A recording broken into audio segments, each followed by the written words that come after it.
നഖം മുറിക്കാൻ പാടുണ്ടോ? ഇതെല്ലാം നമ്മൾക്ക് ഉണ്ടാകുന്ന സംശയങ്ങളായിരിക്കും എനിക്ക് തോന്നുന്നു. സ്വാമിമാരെ ബ്രഹ്മചര്യം അനുഷ്ഠിക്കുന്നു, അത് ഇതിന്റെ ഭാഗ. അതോടൊപ്പം അവര് ദീക്ഷ ഒന്നും കളയരുത് എന്ന് വെച്ചാൽ മുടി, താടി, രോമങ്ങളൊന്നും കളയാൻ പാടില്ല. അത് സ്വാമിയുടെ ആ ആചാരണത്തിന്റെ ഭാഗമാണ്. എന്നാൽ സ്വാമിമാര് ഏറ്റവും പ്രധാനമായി കണക്കാക്കേണ്ടത് ശുചിത്വമാണ്. ശുചിത്വം നിർബന്ധമായിട്ട് സ്വാമിമാർക്ക് ഉണ്ടാവണം. ശുചിത്വത്തിന്റെ ഭാഗമാണ് നഖം വൃത്തിയാക്കണം എന്നത്. നമ്മൾ വലത് കൈ കൊണ്ട് വാരി തിന്നുമ്പോൾ ഇടത് കൈ കൊണ്ട് പുറകിൽ കൈയിട്ടിട്ട് ബസാ ബസാ ബസാ നഖരില്ലേ? ഈ സമയത്ത് 1.5 ലോഡ് സാധനം ചിലപ്പോൾ നഖത്തിനുള്ളിൽ കയറി കൂടിയിട്ടുണ്ടാവും. അറിയോ? ഈ സാധനം കൊണ്ടത് ആ സമയത്താണ് പുറകിൽ ഇത് കഴിഞ്ഞിട്ട് വെളിയിലേക്ക് വരുമ്പോൾ ഒരു കൊതുകടിക്കുന്നതിന്റെ വട്ടായി കൈ അവിടെ കൊണ്ടുപോയി 4 മാന്തരിക്കോ കുറച്ച് അവിടെയായി. രോഗം പകരാൻ വേറെ എവിടെയും പോകണ്ട. രോഗം നമ്മളിലേക്ക് എത്തിച്ചേരുന്നത് ഇത്തരത്തിലാണ്. അതുകൊണ്ട് തന്നെ നഖം നമ്മൾ വൃത്തിയാക്കാൻ തന്നെ വേണം. അത് സന്യാസിമാര് നഖം വളർത്തലൊന്നുമില്ല കേട്ടോ. സ്വാമിമാര് നഖം വെട്ടി വൃത്തിയാക്കണം, മുടി വളർത്തണം, താടി വളർത്തൊന്നും വേണ്ടത് വളർന്നോളും. അതിനേക്ക് പ്രത്യേകിച്ചൊന്നും കൊടുക്കൊന്നും വേണ്ട.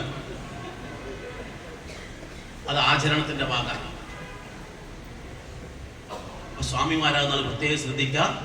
ഇത്തരത്തിലുള്ള കാര്യങ്ങൾ ശ്രദ്ധിക്കണം. പാദരക്ഷ ഉപയോഗിക്കാൻ പാടില്ല. എങ്ങനെയപ്പ ടൗണിലേക്ക് ഒന്ന് പോകാൻ കഴിയില്ല, മൊത്തം തുപ്പിയിട്ടും മൂത്രമൊഴിച്ചിട്ടും കച്ചരൊക്കെയാണ്. എന്തിനാ പാദരക്ഷ ഉപേക്ഷിക്കണമെന്ന് പറയാൻ കാരണം? യഥാവിധി ശബരിമലയ്ക്ക് പോകേണ്ട കാര്യം ഞാനിപ്പോ പറയും. അടുത്ത ഭാഗം അതാണ്, പോകേണ്ടത് എങ്ങനെയാണെന്ന്. ഈ ശബരിമലയ്ക്ക് നമ്മൾ പോകുന്ന അവസരത്തിൽ എരുമേലി മുതൽ സന്നിധാനം വരെ നഗ്നപാതരായിട്ടാണ് നടക്കേണ്ടത്. കാരണം എരുമേലി മുതൽ സന്നിധാനം വരെയുള്ള സ്ഥലത്തിന്റെ പേര് ഭഗവാന്റെ പൂങ്കാവനം എന്നാണ്. അപ്പൊ ആ ഭഗവാന്റെ പൂങ്കാവനത്തിൽ പാദരക്ഷ ഇടാൻ പാടില്ല. ക്ഷേത്രത്തിന്റെ നാലമ്പലത്തിന്റെ ഉള്ളിൽ അല്ലെങ്കിൽ ഈ ചുറ്റുമതിന്റെ ഉള്ളിൽ നമ്മൾ പാദരക്ഷ ഉപയോഗിക്കാൻ പാടില്ല എന്ന് പറഞ്ഞിട്ടുണ്ട്. അപ്പൊ ആ പൂങ്കാവനത്തിൽ പാദരക്ഷ ഉപയോഗിക്കാൻ പാടില്ലാത്തത് കൊണ്ട് നടന്നു പോകുമ്പോൾ കൂർത്തുമൂർത്ത കല്ലും മുള്ളും കാര്യങ്ങളൊക്കെ ഉണ്ടാകും.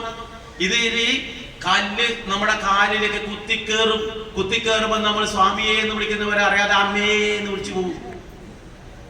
അങ്ങനെ വിളിക്കുന്നത് കൊണ്ടാണ് എന്ത് ചെയ്യുന്നത്? നമ്മുടെ കാല് ഈ 41 ദിവസമെങ്കിലും വ്രതമെടുക്കുമ്പോൾ കാലിന് നല്ല ഫലം കിട്ടണം. യഥാർത്ഥത്തിൽ എത്ര ദിവസം വ്രതം എടുക്കേണ്ടത്? 108. അതാണ് അഗസ്ത്യമുനി പറഞ്ഞത്. 108 ദിവസം വ്രതം എടുക്കാൻ പറ്റാത്ത ആൾക്കാർ എടുക്കേണ്ടത് 3 പക്ഷം. ഏതാ 3 പക്ഷം? ഒരു പക്ഷം എന്ന് പറഞ്ഞാൽ 15 ദിവസം. അപ്പോൾ 3 പക്ഷം എന്ന് പറഞ്ഞാൽ എത്രയാ? 90. 45. അപ്പൊ ഈ 45 ദിവസമാണ് എടുക്കേണ്ടത്. ഇനി അല്ല, രോഗമാണ്, ബുദ്ധിമുട്ടാണ്, വീട്ടില് പ്രശ്നങ്ങളുണ്ട്, ചുരുങ്ങിയതൊരു മണ്ഡലം. എന്നാലോ ഇന്ന് മാലയിട്ടിട്ട് നാളെ മലക്ക് പോകുന്ന ആൾക്കാരാണുള്ളത്. ഇന്ന് മാലയിട്ടിട്ട് നാളെ മലക്ക് പോകും. 5ഉം 10ഉം 7ഉം 6ഉം 4 ദിവസം മാലയിട്ട് പോകുന്ന ആൾക്കാർ പോകുമ്പോൾ എന്തുകൊണ്ടാണ് ഒരു സ്ത്രീക്ക് ശബരിമലക്ക് പോയി കൂടാത്തതെന്ന് അവർ ചോദിച്ചാൽ എന്ത് കുറ്റം പറയും? ശരിയല്ലേ?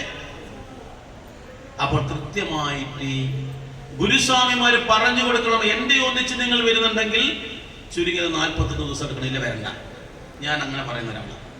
എന്റെ ഒന്നിച്ച് പാലക്കാടുകാരും കോഴിക്കോടുകാരും എന്തിനേറെ ഈ പറയുന്ന ബോംബെയിൽ നിന്ന് ഗോരഖാവ് എന്ന് പറയുന്ന സ്ഥലത്തുള്ള അയ്യപ്പ ക്ഷേത്രത്തിലെ പല സ്വാമിമാരും എന്റെ ഒന്നിച്ച് ശബരിമലക്ക് വന്നിട്ടുണ്ട്.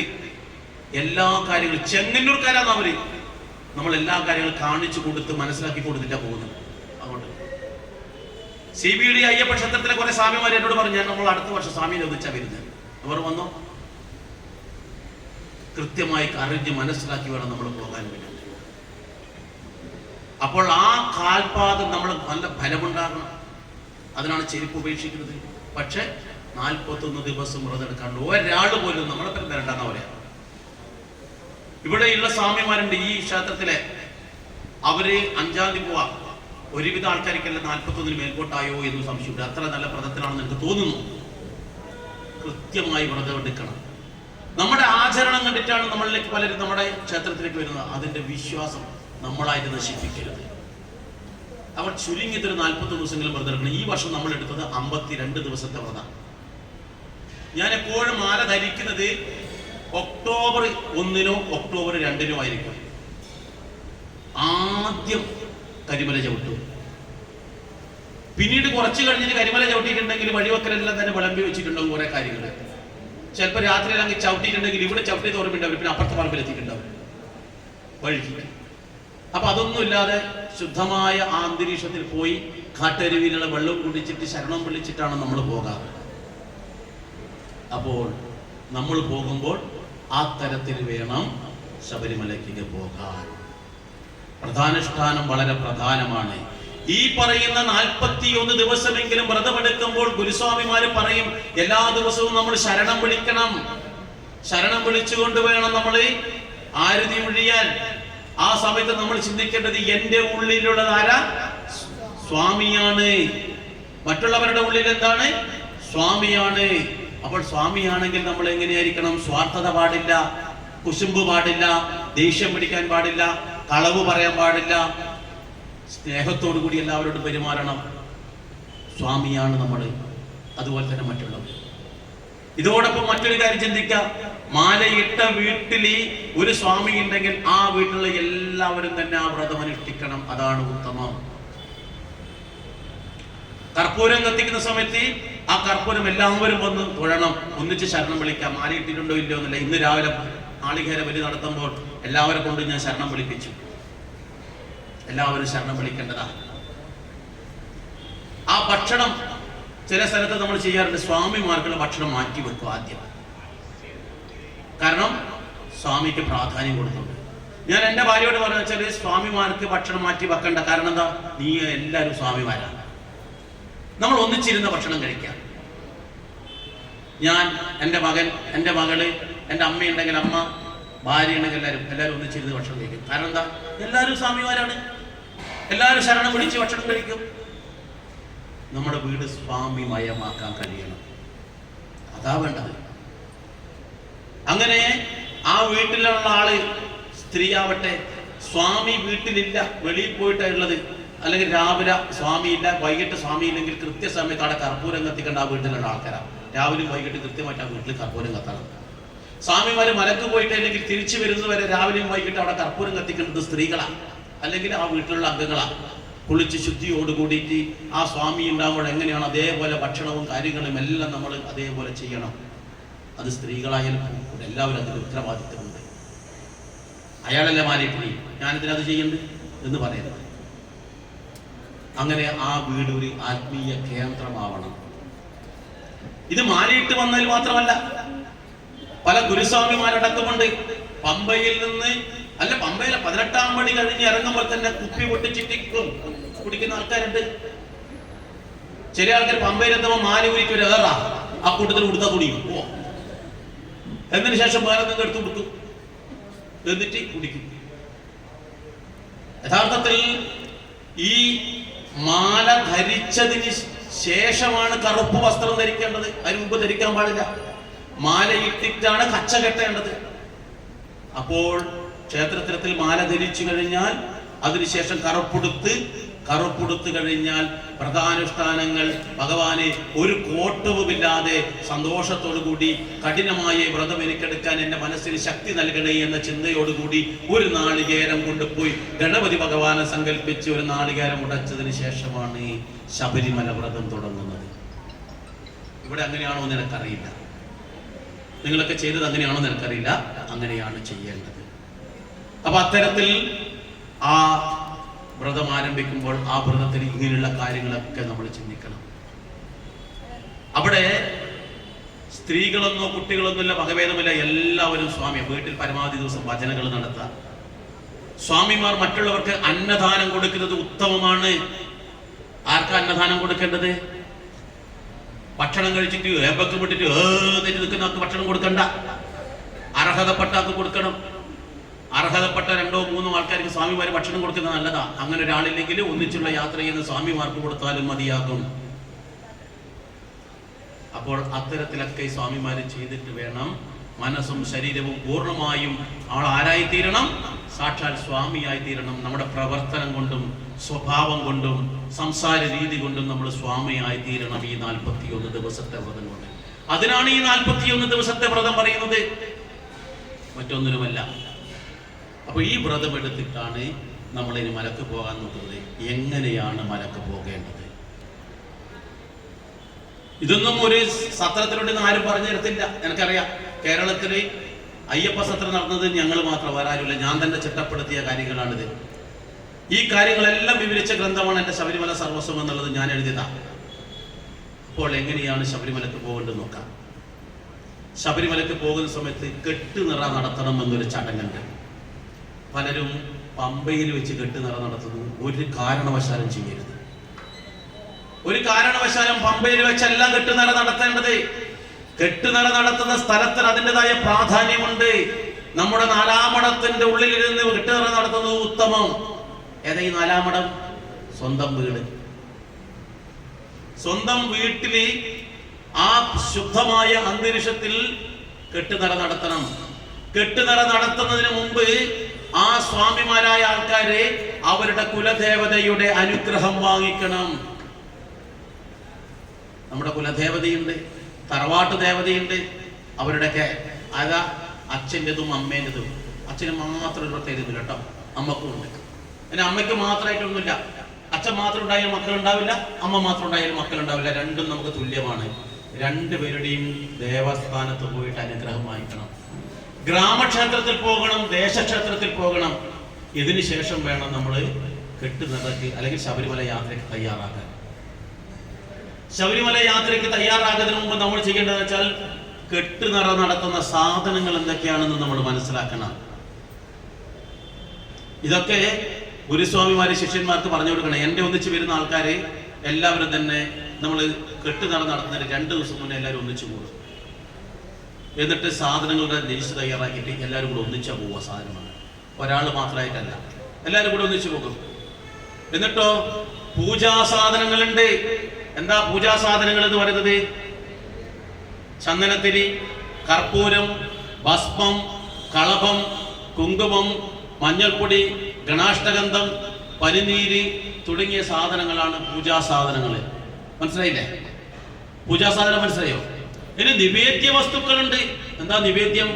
അവല്, മലര്, കൽക്കണ്ട, മുന്തിരി, ശർക്കര, തേൻ, കദളിപ്പഴം എന്ന് വെച്ചാൽ ഉള്ളിലേക്ക് കഴിക്കുന്ന സാധനത്തിന് നിവേദ്യമെന്നും പുറത്തു നിന്നും ആരാധിക്കുന്ന സാധനങ്ങളുടെ അതിനെ പൂജാ വസ്തുക്കൾ എന്നും പറയും. അപ്പൊ ഈ സാധനങ്ങളെല്ലാം വാങ്ങിച്ച് നമ്മളെല്ലാ സ്വാമിമാരും ഒന്നിച്ചിരിക്കണം. അങ്ങനെ ഒന്നിച്ച് അവിടെ ഇരുന്നതിന് ശേഷം ഈ കെട്ടുനിറയുടെ സംവിധാനം നമ്മളെല്ലാവരും കൂടെ ഒന്നിച്ചാ ചെയ്യേണ്ടത്. അല്ലാണ്ട് ഏതോ 1-2 ആൾക്കാർ ചെയ്യേണ്ടതല്ല. അത് എല്ലാവരും കയ്യും കാലും മുഖമെല്ലാം കഴുകി വന്നു, അല്ലെങ്കിൽ കുളിച്ചിട്ട് വന്ന് ഒരു പായൊക്കെ വിരിച്ച് അതിലിരുന്നിട്ട് ഈ സാധനങ്ങൾ എടുത്തിട്ട് ഒരാളുടെ പറയുന്നത് അവര് ബേക്ക് ചെയ്യണം, അല്ലെങ്കിൽ ബേക്ക് ചെയ്യണം, ഇങ്ങനെ ഓരോന്നെല്ലാം എല്ലാം സെപ്പറേറ്റ് ബേക്ക് ചെയ്യും. എല്ലാം നമ്മൾ മനസ്സിലാക്കണം. ഇങ്ങനെ സെപ്പറേറ്റ് ഓരോന്ന് ബേക്ക് ചെയ്യണം. ഇനി അങ്ങനെ ഇല്ല എങ്കിൽ അവര് മലരെ, കൽക്കണ്ട, മുന്തിരി, ശർക്കര, പണ്ട് കാലങ്ങളിൽ ഇതെല്ലാം വേറെ ആക്കിയിട്ടാണ് കൊണ്ടുപോവുക. നമ്മൾക്ക് ഇരുമുടിക്കെട്ട് എന്ന് പറഞ്ഞൊരു കെട്ടുണ്ട്, ഒരു സഞ്ചി, ദീർഘചതുരത്തിലുള്ള ഒരു സഞ്ചി. അതിന്റെ സൈഡിലാണ് അതിന്റെ തുളയുണ്ടാകുന്നത്, വായ. അതിനോട് ചേർന്ന് ചരട് കെട്ടാനുള്ള സൗകര്യമുണ്ട്. ഇരുമുടിക്കെട്ട് കാണാത്ത ആൾക്കാർ ആരും കൊണ്ടെന്ന് കൈവെക്കൂ. എല്ലാരും കണ്ടിട്ടുണ്ടെന്ന് തോന്നുന്നു. എന്നാൽ കണ്ടവരൊന്ന് കൈവെക്കൂ. എല്ലാരും കണ്ടിട്ട് പിടിക്കന്മാര്. സമാധാനമായി, അതുകൊണ്ട് കൂടുതൽ വിവരിക്കണ്ട. അപ്പോൾ ഈ ഇരുമുടിക്കെട്ടിന്റെ ഒരു ഭാഗത്തിന് മുൻകെട്ടെന്നും ഒരു ഭാഗത്തിന് പിൻകെട്ടെന്നും പറയും. മനസ്സിലായില്ലേ? അതിൻ്റെ ഉള്ളിൽ 3 ചെറിയ സഞ്ചി വേണമെന്ന കണക്ക്. എത്ര? 3 ചെറിയ സഞ്ചി. ഈ 3 ചെറു സഞ്ചിയില് ഒരു സഞ്ചിയിൽ നിവേദ്യ വസ്തുക്കളും ഒരു സഞ്ചിയിൽ പൂജാ വസ്തുക്കളുമാണ് നിറയ്ക്കേണ്ടത്. അപ്പൊ ഈ പൂജാ വസ്തുക്കൾ ഞാൻ പറഞ്ഞു, ആ സാധനങ്ങളെല്ലാം തന്നെ എടുത്തിട്ട് ഈ ഒരു സഞ്ചിയിലിട്ടിട്ട് കെട്ടുക. അത് കെട്ടി അത് നിങ്ങൾക്ക് കെട്ടാം, ഗുരുസ്വാമിക്ക് കെട്ടാം. കന്നിക്കാര് കെട്ടരുത്. അത് എല്ലാം അവർക്ക് കാണിച്ചു കൊടുക്കണം. കന്നിക്കാർക്ക് ഇങ്ങനെയാണെന്നൊക്കെ പറഞ്ഞ് കാണിച്ചു കൊടുക്കണം. അവർക്ക് അറിയില്ലല്ലോ, അതുകൊണ്ട് കെട്ടാൻ പാടില്ല. നിവേദ്യ വസ്തുക്കളായിട്ടുള്ള അവല്, മലരി, ഇത് 2 വേണമെങ്കിൽ ഒന്നിച്ചൊരു കെട്ടാക്കി വെക്കാം. അല്ലെങ്കിൽ എല്ലാം സെപ്പറേറ്റ് കെട്ടുക. ഇതെല്ലാം എടുത്തിട്ട് ആ കെട്ടുകളെല്ലാം, ചെറുമാതിരി കെട്ടുകളെല്ലാം എടുത്തിട്ട് മറ്റൊരു സഞ്ചിയിൽ നിറക്കുക. അതും അങ്ങോട്ട് കെട്ടുക. ഇപ്പൊ എത്ര കെട്ടുകൾ കെട്ടി? 2 കെട്ട് കെട്ടി. ഇനി ഒരു സഞ്ചി അവിടെ ബാക്കിയുണ്ട്, അത് അവിടെ ഭദ്രമായി വെക്കണം. ആയിട്ടില്ല. ഈ 2 കെട്ടുകളും നമ്മൾ അവിടെ കെട്ടി തയ്യാറാക്കി മുൻകൂട്ടി തന്നെ തയ്യാറാക്കുന്നതാണ് ഉത്തമം. ഏതിന്? ഇരുമുടിയുടെ. ഇനി നമ്മൾ ചെയ്യേണ്ടത് കെട്ടുനിറയാണ്. കെട്ടുനിറ നടത്തേണ്ടത് എങ്ങനെയാണെന്ന് കൃത്യമായി മനസ്സിലാക്കിക്കൊള്ളണം. നമ്മളൊക്കെ ചെയ്യുന്നത് അങ്ങനെയാണോ എന്ന് മനസ്സിലാക്കണം. എന്താണ്? വീട്ടിൽ നിന്നും നമ്മൾ കെട്ടുനിറ സ്ഥലത്തേക്ക് എത്തിച്ചേരേണ്ടതുണ്ട്. വീട്ടിൽ നിന്നും ഇറങ്ങുന്ന സമയത്ത് ശ്രദ്ധിക്കുക, വീട്ടിൽ നിന്നും ഇറങ്ങിക്കഴിഞ്ഞാൽ പിന്നെ കെട്ടുനിറ വീട്ടിൽ കുളിച്ചിട്ടല്ലേ നമ്മൾ ഇറങ്ങാം. കുളി കഴിഞ്ഞിട്ട് നമ്മൾ ഇറങ്ങിക്കഴിഞ്ഞാൽ പിന്നെ കെട്ടുനിറ കഴിയുന്നത് വരെ ഒരു തുള്ളി വെള്ളമോ ഭക്ഷണമോ കഴിക്കാൻ പാടില്ല. ഒന്നാമത്തെ കാര്യം. കുളി കഴിഞ്ഞാൽ അങ്ങനെ ഭക്ഷണം കഴിക്കുകയോ അല്ല മലമൂത്ര വിസർജനമോ ചെയ്തു പോയെങ്കിൽ വീണ്ടും കുളിക്കേണ്ടതായിട്ട് വരും. കുളിച്ചിട്ട് ശുദ്ധിയോടുകൂടി വേണം കെട്ടുനിറക്കിരക്കാൻ. വീട്ടിൽ നിന്നും ഇറങ്ങുമ്പോൾ ശ്രദ്ധിക്കേണ്ടത്, കന്യക്കാരായ സ്വാമിമാർ ഒരു കാരണവശാലും ഒറ്റയ്ക്ക് വീട്ടിൽ നിന്നും ഇറങ്ങി വരാൻ പാടില്ല. പകരം മുൻപ് ശബരിമലക്ക് പോയ ഏതെങ്കിലും ഒരു പഴമസ്വാമിയെ ഇവരോടൊപ്പം അയക്കണം, ഇറങ്ങി വരേണ്ട കാര്യങ്ങൾ പഠിപ്പിക്കാൻ. അവിടെ എത്തിക്കഴിഞ്ഞാൽ ഈ വീട്ടിലെ പൂജാമുറിയിലെ വിളക്ക് കൊളുത്തും, അല്ലെങ്കിൽ വിളക്ക് കൊളുത്തുന്ന സ്ഥലത്ത് വിളക്ക് കൊളുത്തിയിട്ട് അതിന്റെ മുന്നിൽ കുടുംബാംഗങ്ങൾ എല്ലാവരും നിൽക്കും. ഈ വന്ന പഴമയായിട്ടുള്ള സ്വാമി അവിടെ നിൽക്കും, കന്നിക്കാരൻ അവിടെ ഉണ്ടാകും. എന്നിട്ട് അവിടെ ആ പൂജാമുറിയിലുള്ള സർവ്വ ദൈവങ്ങൾക്ക് മുന്നിൽ ശരണം വിളിക്കും. ശരണം വിളിക്കുക എന്ന് പറയുമ്പോൾ ശ്രദ്ധിക്കാം, 40 കൊല്ലം പോയിട്ടും ശരണം വിളിക്കാൻ അറിയാത്ത ആൾക്കാരുണ്ട്. ശരണം വിളിക്കുന്നതിനൊരു താളമുണ്ട്. ഞാൻ പല സ്ഥലത്തും യാത്ര ചെയ്ത സമയത്ത് പലരും പലതരത്തിലാണ് ചെയ്യുന്നത് കാണുന്നത്. ശരണം വിളിക്കുമ്പോൾ നീട്ടി വിളിക്കണം, താളമുണ്ട്. സ്വാമിയേ, ഈ തരത്തിലാണ് നമ്മൾ ശരണം വിളിക്കേണ്ടത്. സ്വാമിയേ അയ്യപ്പോ അയ്യപ്പോ സ്വാമിയേ. ഇത് ശരണം വിളിയല്ല, ഇത് യാത്രക്ക് വിളിക്കേണ്ടതാ. യാത്രയിലല്ലാതെ ആ ശരണം വിളിക്കാൻ പാടില്ല. നമ്മൾ വിളിക്കേണ്ടത് എങ്ങനെയാ? അങ്ങനെയാണ് വിളിക്കേണ്ടത്, നീട്ടി വിളിക്കണം. നമ്മുടെ അന്തരങ്ങളിൽ നിന്ന് പുറത്തേക്ക് വരണം ആ ഭക്തിയോടുകൂടി സമർപ്പിക്കുകയാണ് ചെയ്യുന്നത്. അങ്ങനെ ശരണം വിളിക്കുമ്പോൾ ശ്രദ്ധിക്കേണ്ട മറ്റൊരു കാര്യം, പലരും വിളിക്കുന്നത് എങ്ങനെ അറിയോ? എരുമേലി ശാസ്താവേ ശരണമയ്യപ്പ, പമ്പാ നദിയേ ശരണമയ്യപ്പ, കരിമല കയറ്റമേ ശരണമയ്യപ്പ. തെറ്റ്. എന്തുകൊണ്ടാ? ശബരിമലയിൽ വിളിക്കുമ്പോൾ നമ്മൾ ഇവിടുന്ന് വിളിച്ച് അങ്ങോട്ട് എത്താൻ വേണ്ടത്. എരുമേലി ശാസ്താവ് കഴിഞ്ഞ് പമ്പാ നദിയെ വിളിച്ച് വീണ്ടും പുറകോട്ട് വരികയാണ് ചെയ്യുന്നത്. എവിടെ? കരിമല വിളിക്കുമ്പോൾ. അപ്പൊ നമ്മൾ ഇവിടുന്ന് ഓരോ ഭാഗം വിളിച്ച് വേണം അങ്ങോട്ട് എത്തി. 18-ാം പടി എത്തിക്കഴിഞ്ഞാൽ 18-ാം പടിയുടെ മുകളിൽ നിന്ന് വിളിക്കും. 18-ാം പടിയുടെ മുകളിൽ എത്തിയിട്ട് നമ്മൾ വിളിക്കും, കന്നിമൂല ഗണപതി ഭഗവാനേ ശരണമയ്യപ്പ, ശരംകുത്തിയാലേ. പിന്നെ പുറകോട്ട് ഇറങ്ങി വരരുത്. അപ്പോൾ അങ്ങനെയല്ല വിളിക്കേണ്ടത്. വിളിക്കുമ്പോൾ ഓരോ ഭാഗം കഴിഞ്ഞിട്ട് ചില ആൾക്കാർ വിളിക്കും അവിടുന്ന് പമ്പാ നദിയേ, പമ്പാ വിളക്കേ, പമ്പാ സത്യയേ, പമ്പാ ഗണപതിയേ, വൈക്കത്തപ്പനേ. എടാവന്നു പിന്നെ 40-60 കിലോമീറ്റർ പുറകോട്ട് വന്ന് വൈക്കത്ത്. അങ്ങനെയല്ല വിളിക്കേണ്ടത്. അപ്പോൾ ഓരോ ഭാഗങ്ങളും അങ്ങോട്ട് കടന്ന് അവസാനം ശ്രീകോവിലിന്റെ അകത്തുള്ള സാക്ഷാൽ ശ്രീ ധർമ്മശാസ്താവിന് ശ്രീ ഭൂതനാഥന്റെ പേര് വിളിച്ചുകൊണ്ട് വേണം ശരണം വിളി അവസാനിപ്പിക്കാൻ. അപ്പോൾ ഇവിടുത്തെ ശരണം വിളിക്കുന്നതിന് ശേഷം അവിടുത്തെ കർപ്പൂരാരതി ഒഴിയും. ഈ ശരണം വിളിക്കുന്നതിന് മുമ്പായിട്ട് വന്ന പരമസ്വാമി ചന്ദനവും ഭസ്മവും തമ്മിൽ ചാലിച്ചു വെച്ച്. എന്താ ചന്ദനവും ഭസ്മത്തിനും പ്രത്യേകത? ഭസ്മം എന്ന് പറയുന്നത് ആരാ? ശിവനാണ്, വിഷ്ണുവിന്റെ പ്രതീകമാണ്. എന്തെന്ന്? നീലകളസ്ഥലം ഭസ്മാലേപിതം ശങ്കരരൂപം, നീലതുളസിയും ചന്ദനക്കൂട്ടും. ആർക്ക് പ്രിയം? വിഷ്ണുവിന് പ്രിയം. അച്ഛന്റെയും അമ്മയുടെയും പ്രതീകമായിട്ടുള്ള ഭസ്മവും ചന്ദനവും ചാലിച്ചു വെച്ച് ദേവിയുടെ പ്രതീകമായിട്ടുള്ള തുളസിയിലയെടുത്ത് ആ ഇഷ്ടദേവന്റെ നെറ്റിയിൽ ഒരു കുറി തൊട്ട് കൊടുത്ത് ഇന്നലെ സർവേശ്വര പൂജ ചെയ്യുമ്പോൾ നമ്മൾ ചെയ്തില്ലേ? എന്നിട്ട് വേണം അവിടുന്ന് പുറകോട്ട് വന്ന് സ്വാമിക്ക് വേണ്ടി ഇരിക്കാൻ ഒരു ഇരിപ്പിടം തയ്യാറാക്കിയിട്ടുണ്ടാവണം. ഒരു പലകയിൽ തുണിയിട്ടിട്ടോ ഒരു പായയിൽ തുണി വിരിച്ചിട്ടോ അതിൽ ഈ സ്വാമി ഇരിക്കണം. ഈ അവസരത്തിൽ കർപ്പൂരം കെടാതെ അതിനെടുത്ത് കത്തിച്ചു വെക്കണം ഒരാള്. ഈ പഴമസ്വാമി അത് ശ്രദ്ധിക്കണം. അതിനുശേഷം അവിടെയുള്ള ഗുരുകാരണവന്മാരായ ആൾക്കാരൊക്കെ തന്നെ ഈ സ്വാമിയുടെ തലയിൽ അരിയിട്ട് പൂജിക്കണം. അരിയിട്ട് പൂജിക്കുമ്പോൾ ഗുരുകാരണവന്മാർ അരിയിട്ട് പൂജിക്കുമ്പോൾ സ്വാമിമാര് ആ ഗുരുകാരണവന്മാരുടെ പാദം തൊട്ട് നമസ്കരിക്കണം. ഈ അരിയിട്ട് പൂജിക്കുമ്പോൾ ശ്രദ്ധിക്കേണ്ടത്, ഒരു കാരണവശാലും നിലവിളക്കിന് കരിയിടരുത്. എവിടെ അരിയിടേണ്ടത്? സ്വാമിമാരുടെ മൂർധാവിന്. അതിനുശേഷം ഈ അമ്മയും അച്ഛനും ഏറ്റവും അവസാനം ഈ പറയുന്ന സ്വാമിയുടെ മൂർധാവിന് അരികിലും കാല് തൊട്ട് നമസ്കരിക്കരുത്. പേടിക്കണ്ട, സ്വാമി അവിടെ നിന്ന് എഴുന്നേൽക്കും. എഴുന്നേറ്റതിന് ശേഷം ഈ പറയുന്ന മാതാപിതാക്കളുടെക്ക് ദക്ഷിണ കൊടുക്കണം. വെറ്റിലയും പാക്കും വെച്ച് അതിലൊരു നാണയമോ 1.25 അമ്മയല്ലേ സാറിന് അത്ര മതി. അപ്പൊ 1.25 അല്ലെങ്കിൽ എന്താണ് നിങ്ങളുടെ യുക്തിക്കുള്ളത് അതനുസരിച്ച് ദക്ഷിണ കൊടുത്ത് അവരുടെ പാദങ്ങളിൽ ദണ്ഡ നമസ്കാരം ചെയ്യണം. സ്ത്രീകളാണെങ്കിൽ പഞ്ചാംഗ നമസ്കാരം ചെയ്യണം. അതിനുശേഷം ഇത് തയ്യാറാവുന്നതിന്റെ വീടിന്റെ മുൻഭാഗത്ത് സിറ്റ് ഔട്ടിൽ നമുക്ക് കൊണ്ടുപോകേണ്ട സാധനങ്ങളെല്ലാം തയ്യാറാക്കി വെക്കുന്ന ഒരു ബാഗില് നമ്മൾ നേരെ പുറകോട്ടേക്ക് ഇറങ്ങും.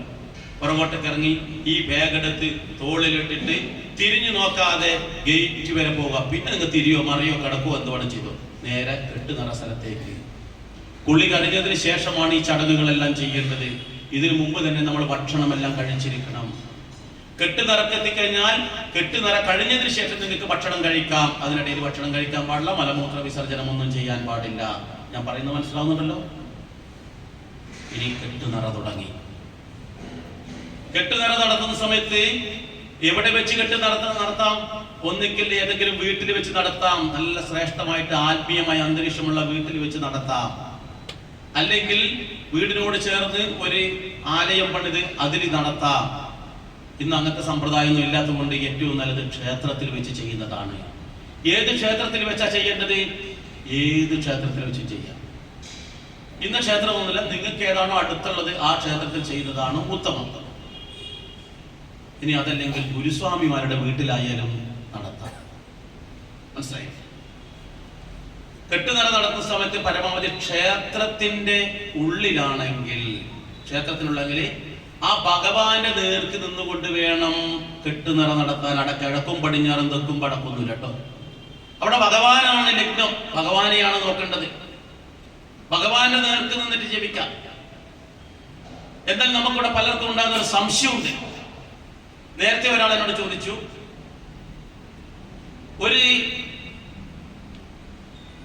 ക്ഷേത്രത്തിന് അല്ലെങ്കിൽ മറ്റേ വീട്ടിലോ മറ്റെവിടെയോ നമ്മളൊരു ജപം നടത്തുക. ജപം നടത്തുമ്പോൾ നമ്മൾ എങ്ങനെയാണ് ഇരിക്കേണ്ടത് എന്നുള്ളതാണ് ഒരാൾ ചോദിച്ചത്. ചിന്തിക്കേണ്ടതറിയോ? ജപിക്കുന്ന ആൾക്കാർ വടക്കോട്ട് നോക്കിയിരുന്ന് വേണം ജപിക്കാൻ. ഭഗവാൻ ജപിക്കൽ മാത്രമല്ല, പൂജാതി കർമ്മങ്ങൾ ചെയ്യുമ്പോഴും വടക്കോട്ട് നോക്കിയിരുന്ന് വേണം പൂജാതി കർമ്മങ്ങൾ ചെയ്യാൻ. പൂജ പഠിച്ചതുകൊണ്ട് മാത്രം ഒരാൾ പൂജാരിയാകില്ല. ശാസ്ത്രം പഠിക്കണം. എങ്ങനെയാണ്? വടക്കോട്ട് നോക്കിയിരിക്കണം. ക്ഷേത്രത്തിലാണെങ്കിൽ, അല്ലെങ്കിൽ ഒരു സത്രവേദിയാണ്, അല്ലെങ്കിൽ മറ്റേതെങ്കിലും വേദിയിലാണെങ്കിൽ. അതല്ല, നമ്മൾ ഹാൾ പൊതുസ്ഥലം, ഗണപതി ഹോമം പോലെയുള്ള പൊതുസ്ഥലത്ത് എന്തെങ്കിലും കർമ്മം ചെയ്യുകയാണെന്നിരിക്കട്ടെ, ഭൂമി പൂജ പോലെയുള്ള കർമ്മങ്ങളാണെങ്കിൽ കിഴക്കോട്ട് നോക്കിയിരിക്കാം, സൂര്യനെ നോക്കി. ക്ഷേത്രത്തിലോ സത്രവേദിയിലോ മറ്റെവിടെയെങ്കിലും ആണെങ്കിൽ നമ്മൾ ശ്രദ്ധിക്കേണ്ടത് അവിടെ ഒരു ദേവനുണ്ട്. ഉദാഹരണം, നമ്മുടെ ഇവിടെ ഒരു അയ്യപ്പ ക്ഷേത്രമുണ്ട്. ഈ ക്ഷേത്രത്തിലെ ഭഗവാൻ എവിടെയാണ് നോക്കിയിരിക്കുന്നത്? പടിഞ്ഞാറോട്ടാണ്. പടിഞ്ഞാറോട്ട് നോക്കിയിരിക്കുമ്പോൾ ആ ക്ഷേത്രത്തിലെ ദേവന്റെ ദാസനായിട്ടാണ് നമ്മളെല്ലാവരും. പട്ടാഭിഷേകത്തിന്റെ ഫോട്ടോ കണ്ടിട്ടുണ്ടോ? ശ്രീരാമനും ലക്ഷ്മണനും ഒക്കെ ഇല്ല. അതിനടുത്ത് അവരുടെ ഭക്തനായ ഹനുമാൻ എങ്ങനെയായിരിക്കുന്നത്? വലത് കൈയുടെ ഭാഗത്ത് വടക്കോട്ട് നോക്കിയിരിക്കും വിധത്തിലാണ് ഭക്തൻ ഇരിക്കേണ്ടത്, പൂജകൻ ഇരിക്കേണ്ടത്. അപ്പൊ പൂജകനായ ആൾക്കാരെ, നാമം ജപിക്കുന്ന ആൾക്കാരെ, പുണ്യഗ്രന്ഥങ്ങൾ വായിക്കുന്ന ആൾക്കാരൊക്കെ തന്നെ ഭഗവാൻ കിഴക്കോട്ട് നോക്കിയിരിക്കുന്നു എന്ന സങ്കല്പത്തിൽ, ഭഗവാന്റെ വലത് കൈയുടെ ഭാഗത്ത് ഭക്തനായ നമ്മൾ ഇരിക്കുന്നു എന്ന സങ്കല്പത്തിൽ, ഭഗവാന് നമ്മുടെ ബാക്ക് ഭാഗം കാണാത്ത വിധത്തിൽ നമ്മുടെ മുൻഭാഗവും ഭഗവാന്റെ മുൻഭാഗവും ഒരേ സ്ഥാനത്ത് പതിക്കുന്ന വിധത്തിൽ വടക്കോട്ട് നോക്കിയിരുന്ന് വേണം കർമ്മം ചെയ്യാൻ. ഭഗവാന്റെ മുമ്പിൽ ചെയ്യുമ്പോൾ ഏത് ക്ഷേത്രത്തിലും അങ്ങനെയായിരിക്കും, ഏത് സത്രവേദിയിലും അങ്ങനെയാ ചെയ്യേണ്ടത്. ആ ഭഗവാന്റെ മുന്നിൽ നിന്ന് ചെയ്യുമ്പോൾ, ഭഗവാന്റെ ദാസന്മാരെ ചെയ്യുമ്പോൾ അതുപോലെ ചെയ്യണം. ഈ സത്രവേദിക്ക് താഴെയാണ് ചെയ്യുന്നുണ്ടെങ്കിൽ കിഴക്കോട്ട് നോക്കിയിരിക്കണം. അത് കൃത്യമായിട്ടുണ്ട്. ഇന്നലെ ഇവിടെ വന്നിട്ട് എന്നോട് ഒരാൾ ചോദിച്ചു, അല്ല സ്വാമി, ഈ വേദിയിൽ നിങ്ങൾ ഇങ്ങനെ ഗണപതി ഹോമം ചെയ്യുന്നുണ്ടല്ലോ എന്ന് ഇന്നലെ ഇവിടുത്തെ ഒരു സ്ത്രീ എൻ്റെ അടുത്ത് ചോദിച്ചു. ആളെയൊന്നും ഞാൻ പറയുന്നില്ല, ചിരിക്കണ്ട. അപ്പോൾ ഒരാളെന്ന് കേട്ടോ, 2-3 ആൾ എന്നോട് ചോദിച്ചിട്ടുണ്ട്. അപ്പോൾ ഞാൻ പറഞ്ഞു, ദേവനാണ് അവിടെ പ്രാധാന്യം. ദേവന്റെ വലത് കൈയുടെ ഭാഗത്താണ് ആരിരിക്കേണ്ടത്. വടക്ക് ഭാഗത്ത് ഭഗവാന്റെ നിർമാല്യം നിക്ഷേപിക്കുന്ന സ്ഥലം. നിർമാല്യത്തിന്റെ മുകളിൽ, മാലിന്യത്തിന്റെ മുകളിലല്ല നമ്മൾ ഇരിക്കേണ്ടത്. അപ്പോൾ ശുദ്ധമായിട്ടുള്ള വലത് കൈയുടെ ഭാഗത്തിരുന്ന് വേണം ഭക്തൻ കാര്യങ്ങൾ ചെയ്യാൻ. ഇനി നോക്ക്, നമ്മുടെ ശ്രീകോവിലിന്റെ അടുത്ത് നോക്കിക്കഴിഞ്ഞാൽ അവിടെ പൂജ ചെയ്യുന്ന ശ്രേഷ്ഠനായ മേൽശാന്തി എങ്ങോട്ടോ നോക്കുക, വടക്കോട്ട് നോക്കിയാൽ ചെയ്യുക. നേരെ കിഴക്കോട്ട് നോക്കിയിരിക്കാൻ പറ്റുമോ, അല്ലെങ്കിൽ പടിഞ്ഞാറോട്ട് നോക്കിയിരിക്കാൻ പറ്റുമോ? നമ്മുടെ മുൻപും ബേക്കല്ല, ഭഗവാന്റെ ദാസന്മാരാണ് നമ്മൾ എന്ന ഭാവത്തിലാണ് പൂജാതി കർമ്മങ്ങളും. നേരത്തെ ചോദിച്ചിട്ട് ഒരു ചോദ്യം, നമ്മുടെ ലക്ഷ്മി വാര്യർ എന്ന് പറഞ്ഞവർ എന്നോട് ചോദിച്ചതാ, എങ്ങനെയാണ് പൂജ ചെയ്യേണ്ടത്. അതുകൊണ്ടാണ് ഇത്രയും ഞാൻ പറഞ്ഞത്, കേട്ടില്ലേ? അവരുടെ പേരെടുത്ത് പറയുന്നത് ആവട്ടെ. അപ്പോൾ ക്ഷേത്രത്തിൽ വെച്ച് ചെയ്യുകയാണെങ്കിൽ ഭഗവാൻ അഭിമുഖമായി നിന്ന് വേണ്ടി ചെയ്യാം, അല്ലെങ്കിൽ ഭഗവാന്റെ ദാസന്മാരായിട്ട് വലത് കേട്ടതിന്. മറ്റെവിടെ നിന്ന് ചെയ്യുകയാണെങ്കിലും പബ്ലിക്കായിട്ട് സ്ഥലത്താണെങ്കിലും കിഴക്കോട്ട് നോക്കിയിട്ട്, മറ്റേത് വടക്കോട്ട് നോക്കിയിട്ടാണ് ചെയ്യേണ്ടത്. കെട്ടുനിലയുടെ ആദ്യഘട്ടം ചെയ്യുമ്പോൾ ആദ്യം നിലവിളക്ക് കൊളുത്തി വെക്കണം. കെട്ടുനിലക്ക് വേണ്ടുന്ന സാധനങ്ങളെല്ലാം സജ്ജമാക്കിയിരിക്കണം. അപ്പോൾ അത് ഓരോന്നും എടുക്കുന്ന സമയത്ത് പറഞ്ഞുതരാം എന്തൊക്കെ സാധനങ്ങൾ എന്നുള്ളത്. ആദ്യം ഒരു നാളികേരം. ഇവിടെ എങ്ങനെ ചെയ്യുന്ന എനിക്കറിയില്ല, നമ്മൾ ശ്രദ്ധിക്കേണ്ടത് ഒരു നാളികേരം എടുക്കും, ചെറിയൊരു നാളികേരം. അതിനോടൊപ്പം നമുക്ക് ഇഷ്ടമുള്ള ഒരു തുക ചേർത്ത് പിടിക്കാം. ചേർത്ത് നെഞ്ചോട് ചേർത്ത് പിടിച്ച് ഈ ക്ഷേത്രത്തിലാണെങ്കിൽ ഈ ക്ഷേത്രത്തിലെ ദേവനെ, മറ്റേതെങ്കിലും ക്ഷേത്രത്തിലാണെങ്കിൽ ആ ക്ഷേത്രത്തിലെ ദേവനെ പ്രാർത്ഥിക്കാം. എന്താ പ്രാർത്ഥിക്കുന്നത് അറിയോ? ഭഗവാനെ, ഞാനൊരു ദൗത്യത്തിനായിട്ട് ഇവിടുന്ന് പോവുകയാണ്. അതുകൊണ്ട് തന്നെ ഈ ദൗത്യം വളരെ കൃത്യതയോടുകൂടി, പക്വതയോടുകൂടി എനിക്ക് ആ ദർശനം കിട്ടി, ഒരു ബുദ്ധിമുട്ടുമില്ലാതെ എന്നെ ഇവിടെ തിരിച്ചെത്തിക്കണേ ഭഗവാനെ എന്നൊരു പ്രാർത്ഥന. ഇത് ആ ഭഗവാനുള്ളതാണ്, ഈ ക്ഷേത്രത്തിലുള്ള ദേവന് വേണ്ടിയുള്ളതാ. അതുകൊണ്ട് ആ തുകയും ആ നാളികേരവും നമ്മൾ അങ്ങോട്ട് മാറ്റി വെച്ചു. ഇത് എടുക്കാറായിട്ടില്ല. അടുത്തത് ഒരു നാളികേരം, വലിയ നാളികേരം എടുക്കും. ആ നാളികേരമാണ് നെയ്യ് നിറക്കാനുള്ളത്. ഈ നെയ്യ് നിറക്കാനുള്ള നാളികേരത്തിന്റെ ഒരു കണ്ണ് തുരന്നിട്ടുണ്ടാവും. നമ്മളെ കണ്ണല്ലട്ടോ, നാളികേരത്തിന്റെ അവിടെ പേടിക്കുന്ന വേണ്ട. അത് തുരന്നിട്ട് അതിനകത്തുള്ള വെള്ളം മുഴുവൻ കളഞ്ഞു അതിൻ്റെ അകത്തേക്ക് എന്ത് വയ്ക്കും? പശു നെയ്യ് നിറക്കാനുള്ളതാണ്. ഈ തുരന്ന നാളികേരത്തിന്റെ കണ്ണ് ഒരു കോർക്ക് വെച്ചിട്ട് നമ്മൾ അടക്കും, വെള്ളം മുഴുവൻ കളഞ്ഞതിന് ശേഷം. ഈ ചടങ്ങ് ചെയ്യുന്നതിന് മുമ്പായിട്ട് ഈ നാളികേരം എടുത്ത് അവിടെ കത്തി നിൽക്കുന്ന കർപ്പൂരത്തിന്റെ മുകളിൽ ഒന്ന് പിടിക്കും. എന്തിനാ പിടിക്കുന്നറിയോ? അതിന്റെ വായയിൽ എന്തെങ്കിലും കരടോ എന്തെങ്കിലും ഉണ്ടെങ്കിൽ അതൊന്ന് കത്തിപ്പോവാൻ.